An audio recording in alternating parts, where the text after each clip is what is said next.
പാപം ചെയ്തവരോട് പറയുകയാ, പാപം പൊറുക്കാറുള്ള എളുപ്പവഴി പറഞ്ഞു തരട്ടെ. യതീമായ മക്കളുടെ തലയിൽ കൈവച്ചിട്ട് ഒന്ന് തലോടിയാ എത്ര രോമം നിന്റെ കയ്യിൽ തൊടുന്നുണ്ടോ?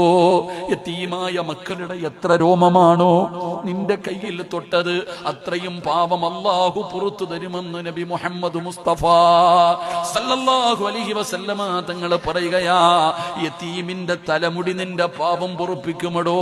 ഫോട്ടോ എടുക്കാനല്ല, നാട്ടുകാരെ കാണിക്കാനല്ല, യതീമായ മക്കളുടെ തലയിലൊന്ന് തലോട്, നിന്റെ പാപം അല്ലാഹു പുറത്തു തരുമെന്ന് നബി മുഹമ്മദ് മുസ്തഫ സല്ലല്ലാഹു അലൈഹി വസല്ലമ തങ്ങൾ പറയുമ്പോൾ, എന്റെ പ്രിയപ്പെട്ടവരെ, യതീമായ മക്കൾ നിന്റെ വീട്ടിലുണ്ടെങ്കിൽ, നിന്റെ കുടുംബത്തിലുണ്ടെങ്കിൽ, നിന്റെ അയൽവാസികളുടെ മക്കളിലുണ്ടെങ്കിൽ മറക്കല്ലേ, അവരെ സ്നേഹിക്കണേ, അവരെ സഹായിക്കണേ, ആ മക്കളുടെ തലയിലൊന്ന് തലോടണേ.